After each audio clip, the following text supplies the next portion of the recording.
आज हम लोग हिंदी के महत्वपूर्ण जो प्रश्न हैं और परीक्षा में बार बार रिपीट होते रहते हैं उनको देखेंगे। ये प्रैक्टिस सेट तीसरा है, इससे पहले दो हो चुके हैं। पहला प्रश्न है, हिंदी साहित्य का वैज्ञानिक इतिहास के रचयिता कौन है? हिंदी साहित्य का वैज्ञानिक इतिहास किसके द्वारा लिखा गया है? गणपति चंद्रगुप्त, राम कुमार वर्मा, आचार्य रामचंद्र शुक्ल या डॉक्टर नगेंद्र?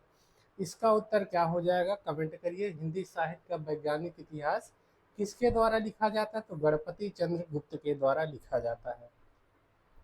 अगला प्रश्न है, बीसल देव रासो के रचयिता कौन है? बीसल देव रासो किसकी रचना है? चंद्रबरदाई की, नरपतिनाल की, जगनी की या सारंगधर की? इसका उत्तर क्या हो जाएगा? बीसल देव से यहाँ पर होगा बीसल देव। बीसल देव रासो के रचयिता कौन है? नरपति नाल है। ठीक है, नरपति नाल ने बीसल देव रासो की रचना की है। चंद्रबरदाई को भी देख लेते हैं। इन्होंने चंद्रबरदाई ने पृथ्वीराज रासो नामक ग्रंथ की रचना की। पृथ्वीराज रासो। और जगनिक, जगनिक के ग्रंथ का नाम है परमाल रासो। जगनिक परमाल रासो लिखते हैं। ठीक है, परमाल रासो।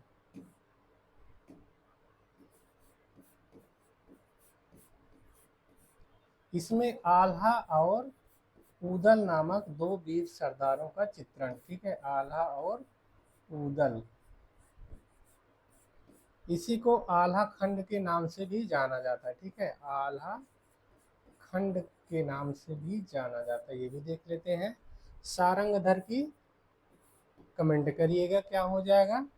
अगला प्रश्न है, नाथ पंथ के प्रवर्तक रूप में किसे मान्यता प्राप्त है? आदिनाथ, शिव या मत्स्येंद्रनाथ, गोरखनाथ, चौरंगीनाथ या जलंधरनाथ? इसका उत्तर क्या हो जाएगा? इसका उत्तर हो जाएगा गोरखनाथ। ठीक है, मूल रूप से गोरखनाथ है, कुछ लोग मत्स्येंद्रनाथ भी मानते हैं। फिर अगला प्रश्न देख लेते हैं, पदावली के रचयिता विद्यापति किस राजा के दरबारी कवि थे? पदावली के रचयिता हैं कौन है? विद्यापति। और विद्यापति किस राजा के आश्रय में रहते थे? कमेंट करिए। राजा लक्ष्मण सिंह, राजा कीर्ति सिंह और राजा शिव सिंह, राजा जय सिंह या राजा मान सिंह?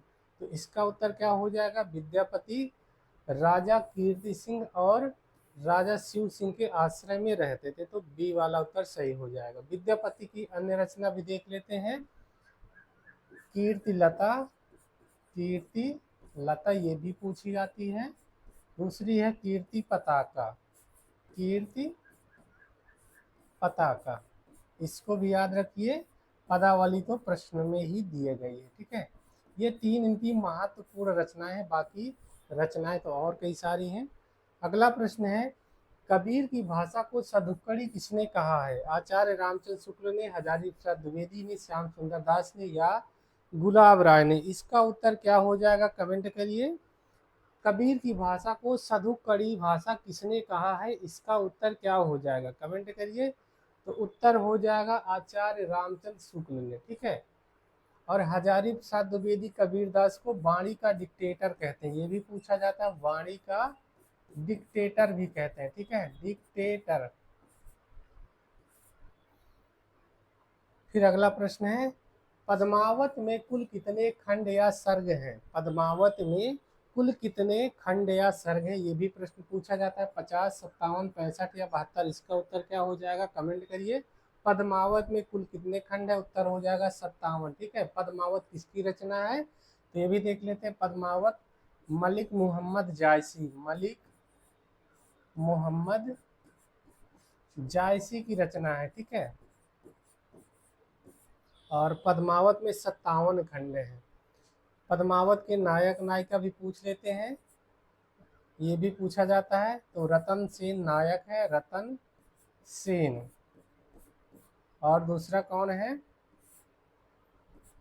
नागमती इसकी पत्नी रहती है। ठीक है, पहली पत्नी, फिर दूसरी पत्नी कौन बनती है? पद्मावती, पद्मावती। ये प्रमुख पात्र हैं। इनका एक सुआ भी रहता है, सुआ। ठीक है, हीरामन जिसका नाम रहता है, हीरामन, ये गुरु के रूप में रहता है। राघव चेतन भी रहता है, राघव चेतन ये शैतान का प्रतीक है, ठीक है। ये सारे इसके नायक हैं। अगला प्रश्न है, सूरदास श्री वल्लभाचार्य के किस क्रम के शिष्य थे? सूरदास किस नंबर पे आते हैं? प्रथम, द्वितीय, तृतीय या चतुर्थ? इसका उत्तर क्या हो जाएगा? तो सूरदास वल्लभाचार्य के किस क्रम के शिष्य थे? तो इसका उत्तर होगा चौथे नंबर पे, ठीक है। फिर अगला प्रश्न है, तुलसीदास की कौन सी रचना ब्रज भाषा में है? ब्रज भाषा की रचना कौन सी है? रामचरितमानस, विनय पत्रिका, कवितावली या बावसा दोनों? इसका उत्तर क्या हो जाएगा? इसका उत्तर कमेंट करिए। तुलसीदास की कौन सी रचना ब्रज भाषा में लिखी गई है? इसका उत्तर क्या हो जाएगा? तो विनय पत्रिका और कवितावली ये दोनों रचनाएं ब्रज भाषा में लिखी गई है, ठीक है। तो बा और सा उत्तर सही हो जाएगा। रामचरितमानस अवधी भाषा में लिखी गई है, ठीक है, अवधी भाषा में लिखी गई है, इसको याद रखिएगा। और रामचरितमानस में 7 कांड हैं, ठीक है, 7 कांड हैं। कौन कौन से? बालकांड, अयोध्या कांड, अरण्य कांड, किष्किंधा कांड, सुंदर कांड, लंकन कांड और उत्तर कांड। फिर अगला प्रश्न है, बिहारी सतसई पर किस प्रसिद्ध टीकाकार की टीका सबसे प्रमाणिक मानी जाती है? लल्लूलाल, पद्म सिंह शर्मा, कृष्ण कवि या जगन्नाथ दास रत्नाकर? इसका उत्तर क्या हो जाएगा? कमेंट करिए।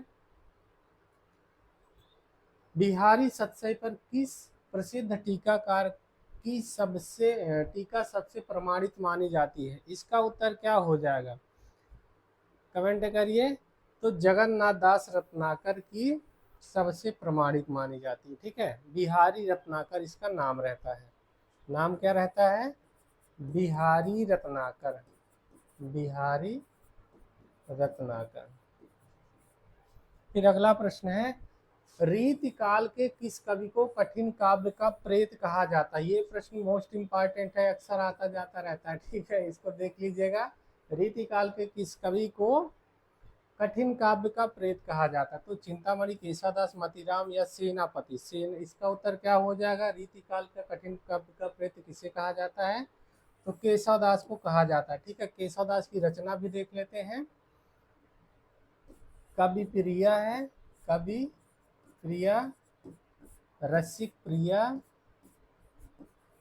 रसिक प्रिया रचना भी पूछ लेता है। रामचंद्रिका, रामचंद्रिका के कारण इन्हें कठिन काव्य का प्रेत कहा जाता है, ठीक है। कवि प्रिया, रसिक प्रिया, रामचंद्रिका, विज्ञान गीता, विज्ञान गीता, ये इनकी महत्वपूर्ण रचनाएं हैं, ठीक है।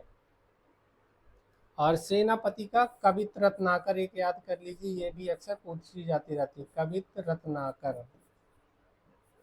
मतीराम का ललित ललाम, ये महत्वपूर्ण रचनाएं हैं, ललित ललाम।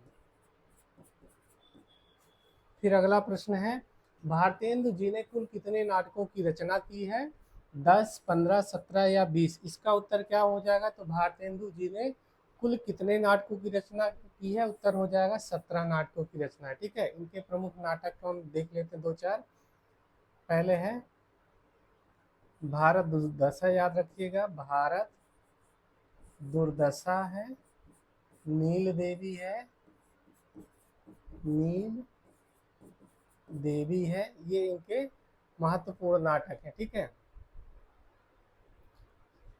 सत्य हरिश्चंद्र भी एक इनका है। फिर है सरस्वती पत्रिका के प्रथम संपादक कौन थे? महावीर प्रसाद द्विवेदी, चिंतामणि घोष, श्याम सुंदर दास या राधा कृष्ण दास? इसका उत्तर क्या हो जाएगा? सरस्वती पत्रिका के प्रथम संपादक कौन माने जाते हैं? श्याम सुंदर दास माने जाते हैं, ठीक है। श्याम सुंदर दास 1900 से 1903 तक सरस्वती पत्रिका का संपादन करते हैं।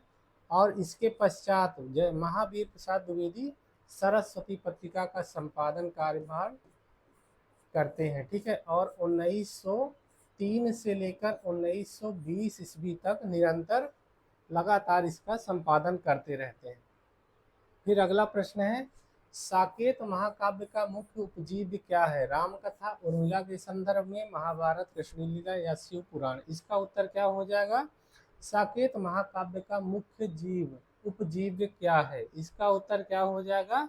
तो उत्तर हो जाएगा राम कथा, जिसमें उर्मिला के संदर्भ में, ठीक है। तो पहला उत्तर सही हो जाएगा। अगला प्रश्न है, छायावाद के 4 स्तंभ में कौन शामिल नहीं है? जयशंकर प्रसाद, सुमित्रा नंदन पंत, हरिवंश राय बच्चन या और महादेवी वर्मा। तो हरिवंश राय बच्चन क्या है? छायावाद के चतुष्टयी में शामिल नहीं है, बल्कि कौन है? सूर्यकांत त्रिपाठी निराला है, ठीक है। तो निराला है, ठीक है।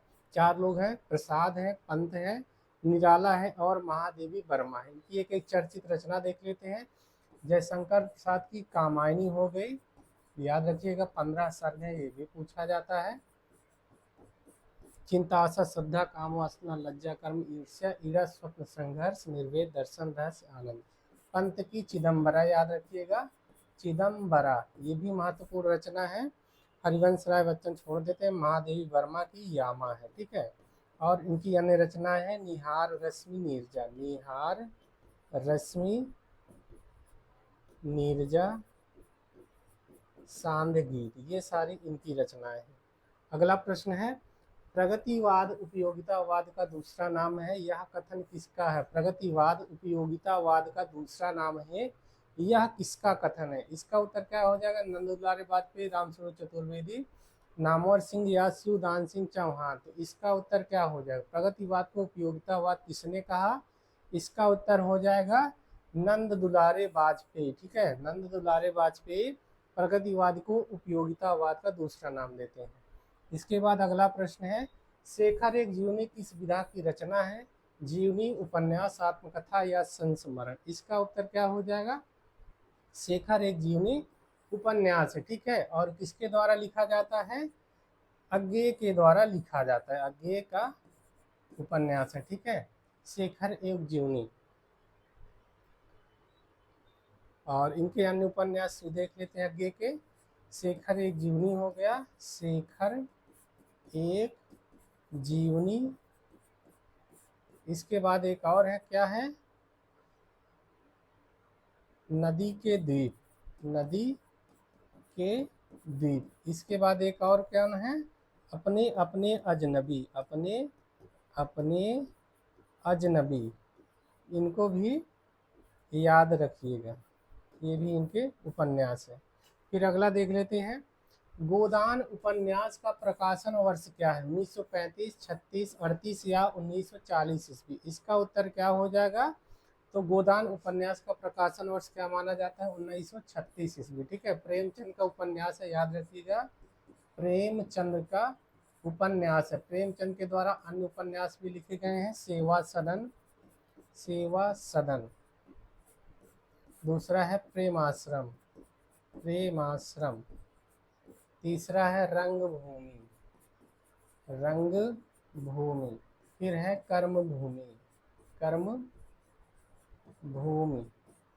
फिर है निर्मला, गबन और गोदान, ठीक है। ये इनके महत्वपूर्ण उपन्यास है। एक और है मंगल सूत्र, जो अपूर्ण है, मंगल सूत्र। इनको भी याद रखिएगा।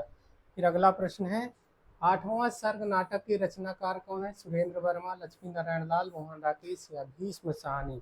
इसका उत्तर क्या हो जाएगा? 8वां सर्ग। 8वां सर्ग नाटक किसका है? बहुत ही महत्वपूर्ण नाटक है, ठीक है। मोस्ट इम्पॉर्टेंट, अक्सर पूछा जाता है, तो उत्तर हो जाएगा सुरेंद्र वर्मा। मोहन राकेश के नाटक भी देख लेते हैं। आषाढ़ का एक दिन, आषाढ़ का एक दिन, एक दिन। इसके बाद क्या है? लहरों के राजहंस, लहरों के राजहंस। इसको भी देख लीजिए। और एक और है आधे अधूरे, आधे अधूरे। ये इनके आधे अधूरे, ठीक है। ये इनके 3 नाटक हैं, बहुत ही महत्वपूर्ण हैं, पूछे जाते हैं। आषाढ़ का एक दिन का नायक क्या है? कालिदास। नायिका कौन है? मल्लिका। विलोम पात्र क्या है? विलोम, ठीक है। खल पात्र विलोम। तीनों को याद रखिएगा, ये भी पूछ लेता है। फिर अगला प्रश्न है, पूस की रात कहानी के रचनाकार कौन है? जैनेन्द्र कुमार, मुंशी प्रेमचंद, यशपाल या फणीश्वर नाथ रेणु। तो पूस की रात कहानी सबको पता है, मुंशी प्रेमचंद की कहानी है, ठीक है। पूस की रात मुंशी प्रेमचंद की कहानी है। इनकी एक कहानी और चर्चित है, कफन, ठीक है। कफन पूछी जाती है। इसके पात्र हैं घीसू, माधव और बुधिया। घीसू, माधव और बुधिया, ये भी याद रखिएगा। फणीश्वर नाथ रेणु का एक उपन्यास है मैला आंचल, ये भी पूछा जाता है, मैला आंचल। यशपाल का क्या है? यशपाल के उपन्यास का क्या नाम है? देश विभाजन की त्रासदी पर लिखा गया है। कौन सा है? झूठा सच। झूठा सच 2 भाग में लिखा गया है, ठीक है, 2 भागों में है। फिर आगे देख लेते हैं। अर्धनारीश्वर निबंध के रचयिता कौन है? रामधारी सिंह दिनकर, हजारी प्रसाद द्विवेदी, शांति द्विवेदी या वासुदेव शरण अग्रवाल। इसका उत्तर क्या हो जाएगा? अर्धनारीश्वर निबंध के रचयिता कौन है? इसका उत्तर क्या हो जाएगा? रामधारी सिंह दिनकर। हजारी प्रसाद द्विवेदी के उपन्यास पूछे जाते हैं, इसको भी देख लेते हैं। बाण भट्ट की आत्मकथा, इसको याद रखिएगा, बाण भट्ट की आत्मकथा। इसके बाद पुनर्नवा, पुनर्नवा। फिर है अनाम दास का पोथा, अनाम दास का पोथा, इनको भी याद रखिएगा।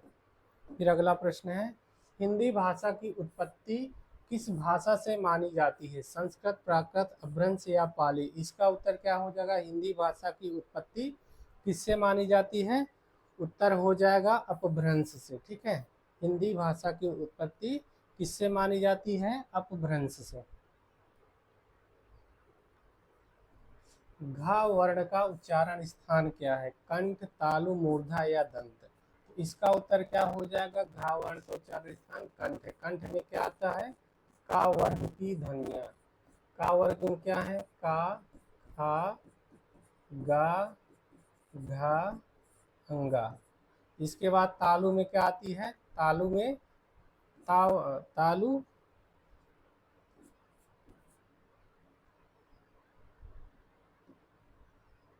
तालव्य ध्वनियां हैं। चा वर्ग की ध्वनियां, चा वर्ग, तालब इसे बोलेंगे। और इसमें चा है, छा है, जा है, झा है, या है। मूर्धन्य में टा वर्ग आ जाएगा, टा वर्ग। इसमें है टा, ठा, डा, ढा और अड़ा। दंत में ता वर्ग आ जाएगा, ता वर्ग। ता वर्ग में ता हो गया, था हो गया, दा हो गया, धा हो गया, ना हो गया। फिर अगला प्रश्न है, साहा किस प्रकार के व्यंजन है? स्पर्श व्यंजन, अंतस्थ व्यंजन, ऊष्म व्यंजन या संयुक्त व्यंजन। इसका उत्तर क्या हो जाएगा?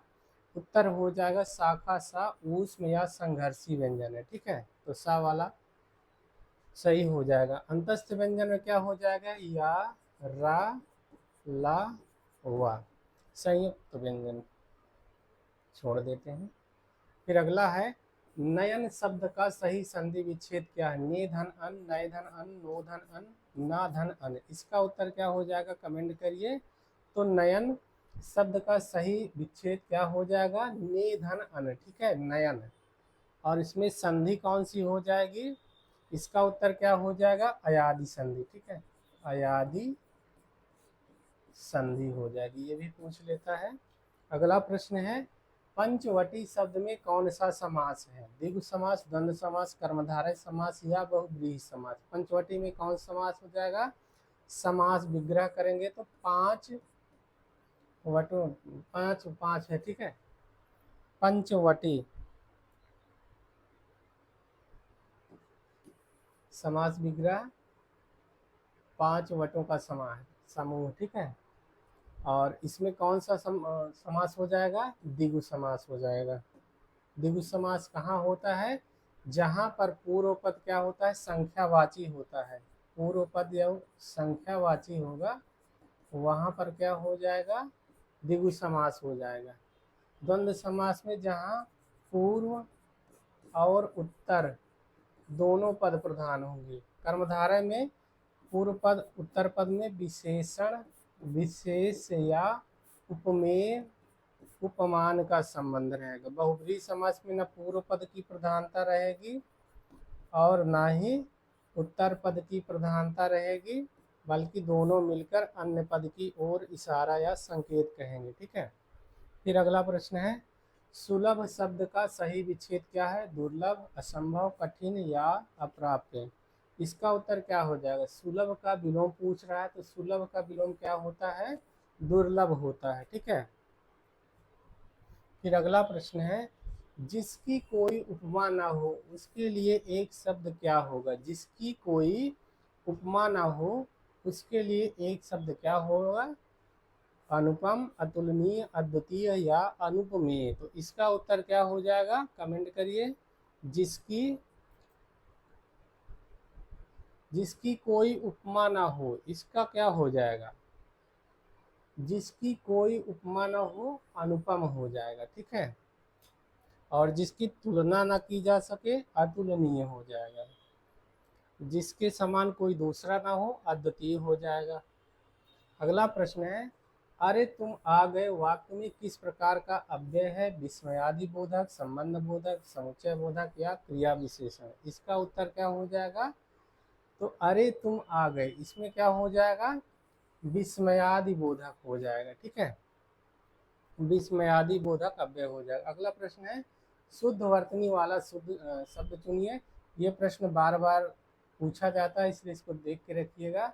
उज्ज्वल, उज्ज्वल, उज्ज्वल, उच्चवल, इसका सही वर्तनी कौन सी है, तो उत्तर क्या हो जाएगा, पहला हो जाएगा। ठीक है, उज्ज्वल, ये ऐसे लिखा जाएगा।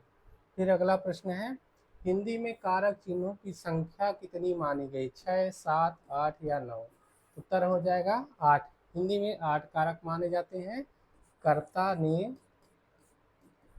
ने कर्म को करण से या के द्वारा, करण से या के द्वारा संप्रदान के लिए अपादान से अलग होने के अर्थ में। ठीक है, जहाँ पर अलगाव होगा वहाँ पर अपादान हो जाएगा। फिर है संबंध, का के की रारे री नाने नी आदि। अधिकरण में पय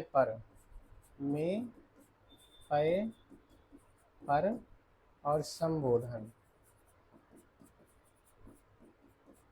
हे, अरे, ये सब। ठीक है, 8 कारक हैं। अगला है, औचित्य संप्रदाय के प्रवर्तक आचार्य माने जाते कुंतक, क्षेमेंद्र, वामन या आनंदवर्धन। इसका उत्तर क्या हो जाएगा, औचित्य संप्रदाय किसका है, उत्तर हो जाएगा क्षेमेंद्र का। ठीक है, क्षेमेंद्र का संप्रदाय क्या है, किसके प्रवर्तक हैं, औचित्य संप्रदाय के। कुंतक किसके प्रवर्तक हैं, वक्रोक्ति संप्रदाय के। वक्रोक्ति संप्रदाय के प्रवर्तक कौन है, कुंतक हैं। वामन रीति संप्रदाय के। ठीक है। आनंदवर्धन ध्वनि संप्रदाय के। इसको भी याद रखिएगा, ये सब भी पूछे जाते हैं। फिर अगला प्रश्न है, स्थायित्व प्राप्त करने वाले मनोभावों को क्या कहा जाता है, संचारी भाव, स्थायी भाव, अनुभाव या विभावी भाव। तो जो स्थायित्व प्राप्त करने वाले भाव हैं उन्हें क्या कहा जाएगा, इसका उत्तर हो जाएगा स्थायी भाव। ठीक है, तो स्थायी भाव सही हो जाएगा।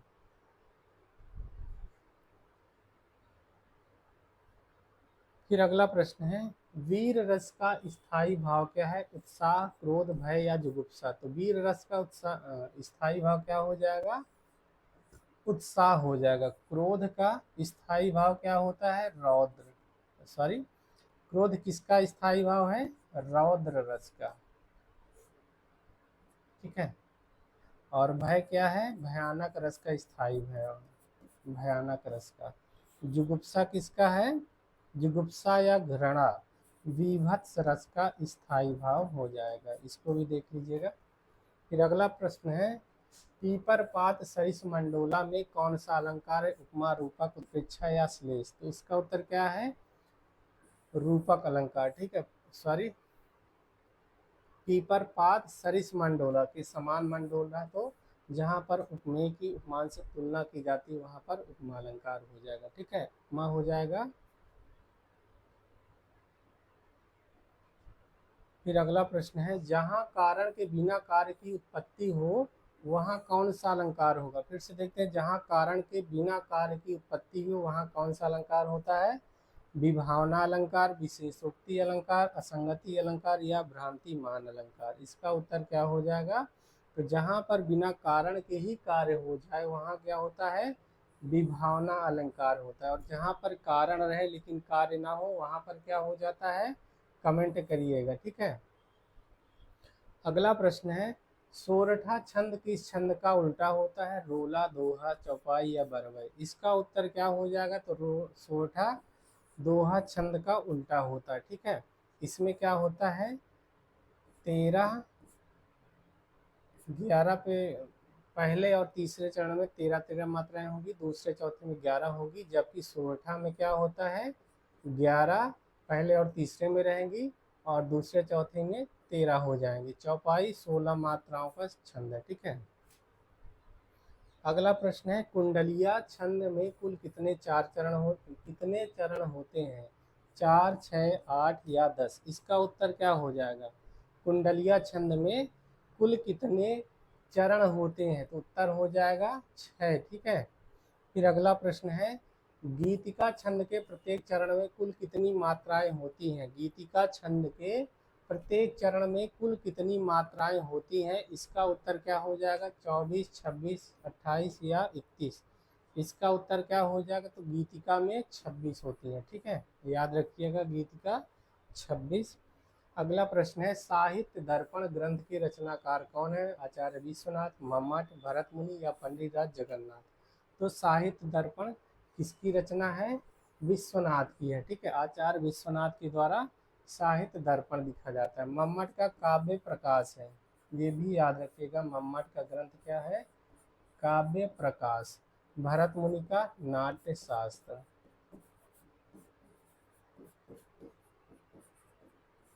अगला प्रश्न है, वक्रोक्ति जीवितम के रचनाकार कौन है? कुंतक, दंडी, भामा या वामन? तो वक्रोक्ति जीवितम किसकी रचना है? आचार्य कुंतक की रचना है, ठीक है। भामा की क्या है? काव्य अलंकार।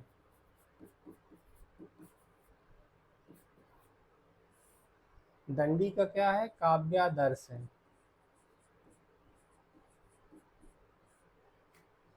फिर अगला प्रश्न है, हिंदी की प्रथम मौलिक कहानी किसे माना जाता है? इंदुमती, रानी केतकी है यहाँ पर, रानी केतकी की कहानी, एक टोके मिट्टी, सुखमय जीवन? इसका उत्तर क्या हो जाएगा? हिंदी की प्रथम मौलिक कहानी किसे माना जाता है? तो उत्तर हो जाएगा इंदुमती को, ठीक है। और इंदुमती किसकी रचना है? किशोरी लाल गोस्वामी, किशोरी लाल गोस्वामी की रचना है, ठीक है, ये भी याद रखिएगा। सुखमय जीवन, बुद्धू का कांटा, चंद्रधर शर्मा गुलेरी की रचना, चंद्रधर शर्मा गुलेरी की रचना है, ठीक है। सुखमय जीवन और इसकी रचना एक और है, बुद्धू का कांटा, बुद्धू का कांटा। इसके बाद एक और है, क्या है? उसने कहा था, उसने कहा था, इनकी प्रमुख कहानी है, ठीक है, उसने कहा था, चंद्रधर शर्मा गुलेरी की। माधव राज सप्रे की एक टोकरी भेड़ मिट्टी हो गई। रानी केतकी की कहानी किसकी है? कमेंट करिएगा।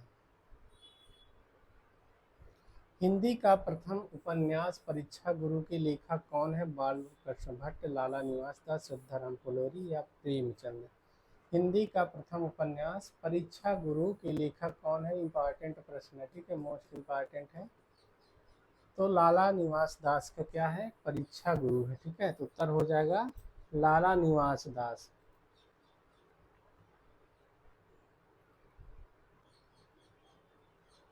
सिद्धाराम फुलेरी का उपन्यास क्या है? कमेंट करिएगा, पूछा जाता है ये भी, ठीक है।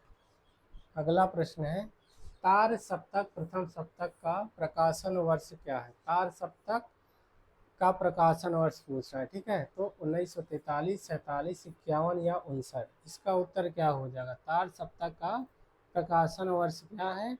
इसका उत्तर क्या हो जाएगा? तार सप्तक जो पहला सप्तक है इसका प्रकाशन 1943 ईस्वी में होता है और अज्ञेय इसके संपादक रहते हैं, ठीक है। अज्ञेय के द्वारा 4 सप्तकों का प्रकाशन होता है, 4 सप्तक है, ठीक है, जिनमें पहले का नाम रहता है तार सप्तक और पहला सप्तक नहीं रहता है, ठीक है, इसका नाम तार सप्तक ही रहता है। दूसरे का नाम दूसरा सप्तक है, दूसरा सप्तक, फिर है तीसरा सप्तक,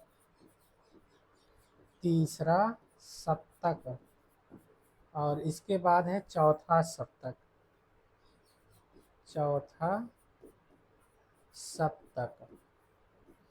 पहले का प्रकाशन कब होता है?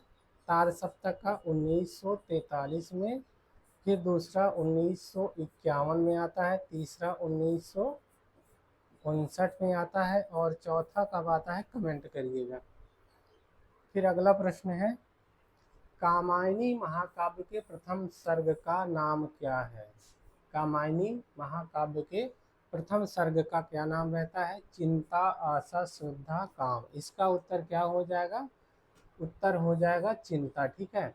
और कामायनी किसकी रचना है? जय शंकर प्रसाद की, जय शंकर प्रसाद, जय शंकर प्रसाद के द्वारा कामायनी की रचना की गई है, जिसमें 15 सर्ग होते हैं, ठीक है, 15 सर्ग हैं। कौन से हैं? पहला है चिंता, आशा, श्रद्धा, काम, वासना, लज्जा, कर्म, ईर्षा, ईड़ा, स्वप्न, संघर्ष, निर्वेद,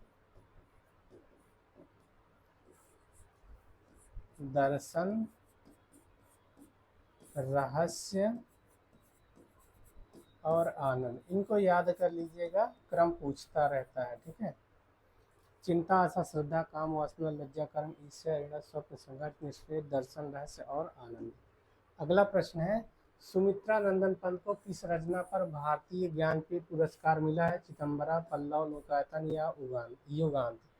इसका उत्तर क्या हो जाएगा? उत्तर हो जाएगा चिदंबरा, ठीक है। चिदंबरा को कब भारतीय ज्ञानपीठ पुरस्कार मिला है? ये उत्तर कमेंट करिएगा। अगला प्रश्न है, उत्तरी भारत की संत परंपरा पुस्तक के लेखक कौन है? उत्तरी भारत की संत परंपरा पुस्तक के लेखक कौन है? परशुराम चतुर्वेदी, हजारी प्रसाद द्विवेदी, रामचंद्र शुक्ल या राम कुमार वर्मा। इसका उत्तर क्या हो जाएगा? परशुराम चतुर्वेदी, ठीक है। हजारी प्रसाद द्विवेदी इनके इतिहास ग्रंथ का क्या नाम रहता है? इनके जो ग्रंथ है इसको भी देख लेते हैं, 3 लिखते हैं। हिंदी साहित्य की भूमिका, हिंदी साहित्य की भूमिका हो गई। इसके बाद है हिंदी साहित्य का आदिकाल, हिंदी साहित्य का आदिकाल, ये भी सब याद रखिएगा, जिससे रिपीट होते हैं बार बार, याद हो जाएगा।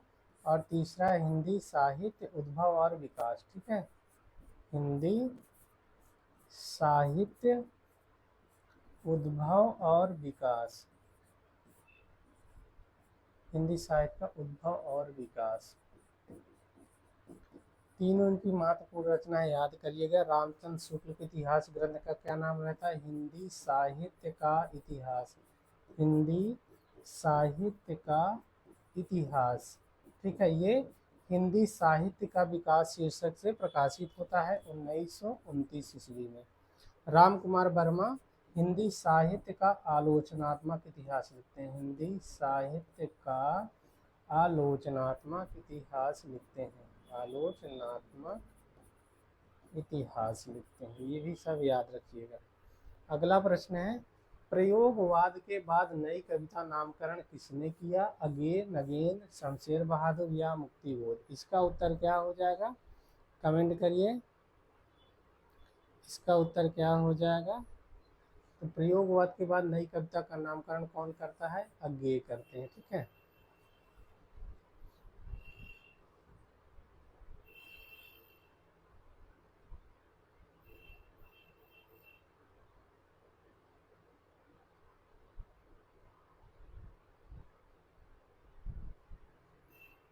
फिर अगला प्रश्न है, इसको देख लीजिएगा एक बार। अगला प्रश्न है, जयशंकर प्रसाद का प्रथम नाटक कौन सा है? सज्जन, यहाँ पर है सज्जन, राजश्री, कमलेश्वरी या पाश्चात्य? इसका उत्तर क्या हो जाएगा? तो जयशंकर प्रसाद का नाटक कौन सा है? सज्जन है। ठीक है, इसका प्रकाशन कब होता है? 1910 ईस्वी में। इनके अन्य नाटक प्रसिद्ध हैं जो है चंद्रगुप्त है, चंद्रगुप्त है, स्कंदगुप्त है, स्कंदगुप्त, और एक प्रसिद्ध है ध्रुव स्वामिनी। इन तीनों को याद रख लीजिएगा, ध्रुव स्वामिनी। फिर अगला प्रश्न है, अंधेर नगरी नाटक का मुख्य उद्देश्य क्या है? राजा की मूर्खता पर व्यंग और कुशासन का प्रहार, प्रेम का संदेश, ऐतिहासिक चित्रण या पौराणिक कथा का वर्णन? इसका उत्तर क्या हो जाएगा? उत्तर हो जाएगा राजा की मूर्खता पर व्यंग और कुशासन पर प्रहार। फिर अगला प्रश्न है, हिंदी का प्रथम साप्ताहिक समाचार पत्र कौन सा है? साप्ताहिक पूछ रहा है। ठीक है, इसका उत्तर क्या हो जाएगा? उदंत मार्तंड, बंगदर्शन, बनारस अखबार या कवि वचन सुधा? तो इसका उत्तर क्या हो जाएगा? उदंत मार्तंड। ठीक है, हिंदी का प्रथम साप्ताहिक समाचार पत्र कौन सा रहता है? उदंत मार्तंड रहता है। और इस प्रकाशन कब होता है? 1826 ईस्वी में इसका प्रकाशन होता है। प्रैक्टिस सेट ये ख़त्म हो चुका है, 50 प्रश्न ही थे।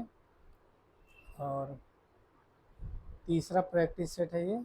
चैनल को लाइक कर लीजिएगा, सब्सक्राइब कर लीजिएगा और कमेंट कर दीजिएगा। ठीक है, इसके बाद अगला प्रैक्टिस सेट नेक्स्ट वीडियो में देखते हैं।